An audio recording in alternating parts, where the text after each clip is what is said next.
અમદાવાદમાં અસામાજિક તત્વોની ખેર નહીં, વાસણામાં વેપારી પર હુમલો કરનાર આરોપી પકડાયા છે। આરોપીઓએ વેપારીને ધમકી આપીને છરીથી હુમલો કર્યો હતો। વાસણા પોલીસે 3 આરોપીની ધરપકડ કરી। રવિરાજસિંહ વાઘેલા, નિલેશ આહિર, પ્રશાંત ગાયકવાડની ધરપકડ કરવામાં આવી છે। કોર્ટે આરોપીઓને જ્યુડિશિયલ કસ્ટડીમાં મોકલ્યા છે।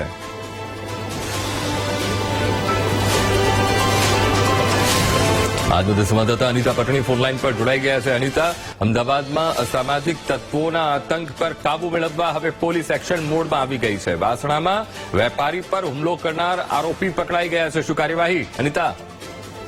जी अंकुर, जे प्रकारे वासणा विस्ताરમાં એક વેપારી જે દુકાનનો માલિક છે ધવલભાઈ શાહ, જે પોતાના દુકાને હાજર હતા એ દરમિયાન એક અસામાજિક તત્વ છરી લઈને તેની દુકાને આવ્યો હતો અને રાહદારીઓને છરી બતાવીને ધમકી આપતો હતો।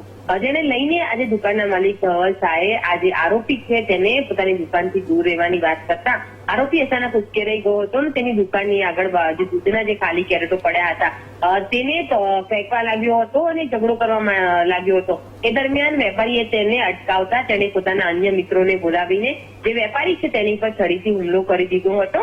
આ ઘટનાને લઈને પોલીસ દ્વારા ગુનો દાખલ કરવામાં આવ્યો હતો અને જે 3 આરોપીઓ જે છે જે રવિરાજસિંહ વાઘેલા અને તેના જે 2 મિત્રો નિલેશ આહિર અને પ્રશાંત જે ગાયકવાડ ત્રણેયની પોલીસ દ્વારા ધરપકડ કરવામાં આવી હતી। તેઓને કોર્ટમાં રજૂ કરતા કોર્ટ દ્વારા તેઓને જ્યુડિશિયલ કસ્ટડીમાં પણ મોકલી આપવામાં આવ્યા છે।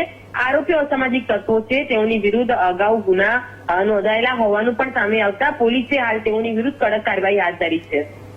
જી बिल्कुल अनीता, समग्र माहिती साथे जोड़ावा बदल आपनो आभार।